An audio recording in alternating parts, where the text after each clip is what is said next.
सावन माह की चमत्कारी कथा। क्या आप जानते हैं कि एक शिव भक्त ने सावन की रात अकेले जंगल में बैठकर भगवान शिव को साक्षात प्रकट किया। यह सिर्फ कथा नहीं, एक अद्भुत चमत्कार है, एक असली परीक्षा है भक्ति की। आज हम लेकर आए हैं ब्रजनाथ की वह गुप्त कथा जो सिर्फ सावन में ही उजागर होती है। और जानिए कैसे उसे मिला अमरत्व का वरदान। बहुत समय पहले की बात है, जब भारत के मध्य क्षेत्र में तापेश्वर नामक एक पुराना घना रहस्यों से भरा जंगल था। इस जंगल के एक छोर पर बसा था एक छोटा सा गांव, नरहरिपुर। यह गांव अत्यंत शांत, हरे भरे वृक्षों और पहाड़ियों से घिरा हुआ था, परंतु इसकी प्रसिद्धि दूर दूर तक थी। एक विशेष कारण से यहाँ सावन के महीने में एक अलौकिक शिवलिंग प्रकट होता था, जिसे कोई भी वर्ष भर नहीं देख पाता था। यह शिवलिंग केवल सावन के पहले सोमवार की रात्रि को अपने आप पृथ्वी से बाहर आता और अंतिम सोमवार की रात को पुनः उसी स्थान में समा जाता था। यह स्थान गुप्तेश्वर धाम कहलाता था और कहा जाता था कि यहाँ भगवान शिव स्वयं तपस्यारत रहते हैं और केवल उस भक्त को दर्शन देते हैं जिसकी भक्ति पूर्ण, निष्कलंक और निष्काम हो। इसी गांव में एक निर्धन किंतु अत्यंत ईमानदार ब्राह्मण परिवार रहता था। वृद्ध पिता अच्युतानंद, उनकी पत्नी गौरांगी और उनका एकमात्र पुत्र ब्रजनाथ, जिसकी आयु लगभग 25 वर्ष थी। ब्रजनाथ का शरीर सामान्य, किंतु उसकी आंखों में ऐसी गहराई थी कि कोई भी उसमें खो जाए। वह ना तो अधिक बोलता था, ना ही लोभ, मोह या कामनाओं से बंधा था। उसका जीवन दो ही चीजों के लिए समर्पित था, अपने वृद्ध माता पिता की सेवा और भगवान शिव की भक्ति। उसने कभी गांव नहीं छोड़ा, ना कभी किसी यज्ञ, हवन या तामझाम में रुचि ली।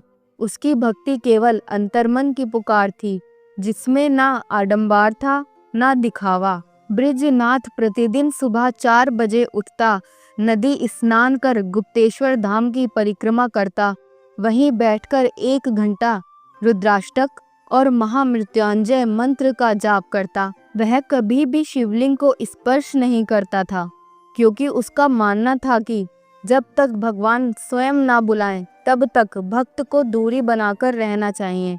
गांव के लोग उसे कभी कभी सनकी मानते तो कभी योगी, पर ब्रजनाथ को किसी की परवाह नहीं थी।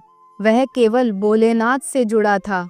एक वर्ष जब सावन का पहला सोमवार आया तो गांव में हलचल होने लगी।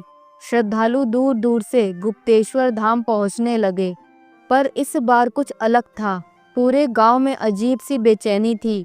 वर्षा का आगमन विलंबित था, नदी सूखी थी, खेत प्यासे थे और पशु व्याकुल। किसानों ने पूजा पाठ से लेकर तांत्रिक अनुष्ठान तक सब किए, पर कोई परिणाम नहीं निकला। इसी बीच एक दिन गांव में एक रहस्यमयी साधु आया, जो काले वस्त्रों में था। उसकी आंखें अंगारे जैसी थीं और उसकी वाणी में विद्युत थी। उसने पंचायत में घोषणा की, इस बार गुप्तेश्वर का शिवलिंग तभी प्रकट होगा जब कोई ऐसा भक्त वहां रात्रि में उपवास कर, बिना डरे, बिना किसी मोह या लालच के निर्जन वन में बैठकर पूरी रात ओम नमः शिवाय का जाप करेगा।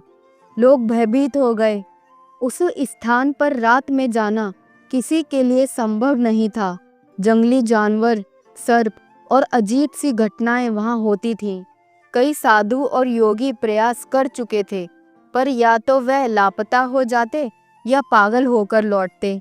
ब्रजनाथ ने यह सुना तो चुपचाप घर लौटा। उसने अपने माता पिता को चरण स्पर्श कर आशीर्वाद लिया और रात होते ही एक छोटा दीपक, तांबे का लोटा और एक रुद्राक्ष की माला लेकर गुप्तेश्वर धाम की ओर निकल पड़ा। रास्ते में तेज हवा चल रही थी, आकाश में काले बादल घिर आए थे और एक रहस्यमयी गूंज सुनाई दे रही थी, जैसे कोई असाधारण शक्ति जग रही हो। ब्रजनाथ बिना डरे मंत्र जाप करते हुए आगे बढ़ता गया। गुप्तेश्वर पहुंचा तो देखा कि स्थान अजीब सी ऊर्जा से भर गया था। शिवलिंग वहां नहीं थी, वहां केवल एक गड्ढा जैसा था। बृजनाथ ने वहीं बैठकर जाप शुरू किया। उसकी आंखें बंद थी, मन स्थिर, और मंत्र की ध्वनि उसकी आत्मा से गूंज रही थी। रात्रि के प्रथम पहर में कुछ नहीं हुआ। द्वितीय पहर में पेड़ों से अजीब सी आवाजें आने लगी, पर बृजनाथ टस से मस नहीं हुआ। तृतीय पहर में एक काला नाग उसके समीप आ गया और फन फैलाकर बैठ गया, पर बृजनाथ भयभीत नहीं हुआ। उसने मंत्र जाप नहीं रोका। फिर चारों ओर एक भयानक गर्जना हुई, जैसे आसमान फटने को हो। बृजनाथ ने नेत्र खोले तो देखा सामने भगवान शिव स्वयं खड़े थे। गले में नाग, जटा में गंगा बह रही थी। नेत्रों में करुणा और भय दोनों, और उनके त्रिशूल से ऊर्जा निकल रही थी। बृजनाथ भूमि पर दंडवत लेट गया। भगवान शिव बोले, वत्स बृजनाथ, तूने केवल मेरा नाम ही नहीं जपा, बल्कि अपने भय, शरीर, नींद, भूख और हर संसारिक मोह को त्याग कर मेरे निकटता का अधिकार पाया है। आज मैं तुझे आशीर्वाद देता हूँ, तू अमर रहेगा। जब तक यह भूमि रहेगी, तेरे नाम से यह धाम विख्यात होगा, और हर सावन में जो भी यहाँ निस्वार्थ भाव से उपवास कर भक्ति करेगा, उसे मेरा साक्षात दर्शन होगा। इतना कहकर शिवलिंग धरती से बाहर प्रकट हुआ, एक तेज प्रकाश के साथ, और सारी वनभूमि पुष्पों से ढक गई। वर्षा आरंभ हुई, सूखी नदियां भर गईं, खेतों में हरियाली छा गई, और पूरा गांव आनंदित हो उठा। सुबह जब गांव के लोग गुप्तेश्वर धाम पहुंचे तो उन्होंने बृजनाथ को समाधिस्थ अवस्था में शिवलिंग के समीप बैठे पाया। उसकी आंखों से आंसू बह रहे थे और शरीर से दिव्य प्रकाश निकल रहा था। वह जीवित था, पर जैसे इस पृथ्वी से ऊपर किसी अन्य अवस्था में पहुंच चुका था।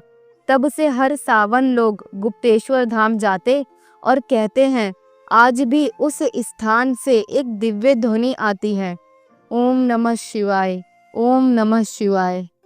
दोस्तों, यदि आपको यह चमत्कारिक कथा पसंद आई हो तो कृपया करके अपने मित्रों और परिवार के साथ इसे साझा करें, और आपके अपने चैनल भक्ति धारा कहानियाँ को सब्सक्राइब करें, और ऐसी ही रहस्यमयी प्रेरणादायक कथाओं के लिए हमसे जुड़े रहें। हर हर महादेव।